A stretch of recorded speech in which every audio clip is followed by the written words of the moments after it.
2025 Space Race, a clash between China's satellites and Starlink. In the mid-20th century, space race was a Cold War contest of prestige between the United States and the Soviet Union. Fast forward to 2025, and we find ourselves in a new kind of race, this time not for the Moon or Mars, but for low Earth orbit and the competitors. China's state-backed satellite programs and Elon Musk's Starlink mega-constellation. This isn't just about technology or science, it's about power, security, and influence in a world increasingly shaped by digital connectivity and space-based infrastructure. Starlink. The orbital giant Starlink, operated by SpaceX, has fundamentally changed how we think about satellite communication. As of 2025, Starlink has launched more than 6,000 satellites into LEO. Initially dismissed as a science project, Starlink has proven its utility in real-world crises. During the Russian invasion of Ukraine, Starlink terminals were deployed to maintain communication amid infrastructure collapse. The US military has since partnered with Starlink, recognizing its importance in both peacetime and combat scenarios. In 2023, SpaceX secured a $70 million contract with the US Department of Defense. And by 2025, Starlink is testing direct-to-smartphone connections through its partnership with T-Mobile, aiming to leapfrog traditional mobile networks. Beyond the commercial sphere, this puts the United States at a serious advantage in satellite-based communications, and China has taken notice. China's answer: Guowang satellite network to counterbalance Starlink.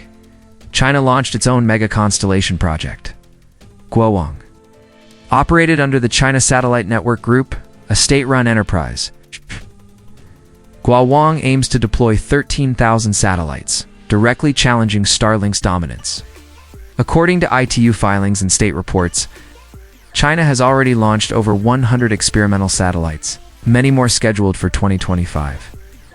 What sets Guowang apart is its dual-use nature. While it promises civilian internet access, defense analysts believe it serves strategic military purposes as well. The network is integrated with China's People's Liberation Army and the Strategic Support Force, responsible for cyber and space operations. Chinese publications and white papers have hinted at strategies to jam, track, or even disable foreign satellites, especially those that threaten Chinese interests. The message is clear. China is preparing not just to compete, but to confront, if necessary. A growing confrontation in orbit. This tension isn't hypothetical, it's already playing out. In 2021, China filed a formal complaint with the United Nations, accusing Starlink satellites of nearly colliding with its Tiangong space station WISE. The diplomatic note underscored growing concern in Beijing about SpaceX's unchecked expansion. Then in 2023, Chinese space agency CNSA tested orbital maneuvers, placing a satellite in formation with another, potentially a precursor to anti-satellite operations. Western intelligence agencies flagged the event as a signal of China's growing counterspace capabilities. Meanwhile, Starlink has faced signal interference, especially over regions with geopolitical sensitivity. Elon Musk confirmed that satellite software had to be updated rapidly to deal with jamming efforts, a phenomenon many believe originated from state actors. What was once commercial competition is evolving into a complex battle of information warfare, military strategy, and sovereign control over cyberspace. The geopolitical internet at the heart of this space race lies a global struggle for digital influence. Internet connectivity is the new oil. Whoever controls the infrastructure controls access to information, markets, and security. Many countries across Africa, South America, and Southeast Asia are now choosing sides. Some are signing deals with Starlink for global internet coverage. Others are leaning toward China's digital Silk Road, which now includes satellite internet services bundled with Huawei infrastructure and Beidou navigation systems.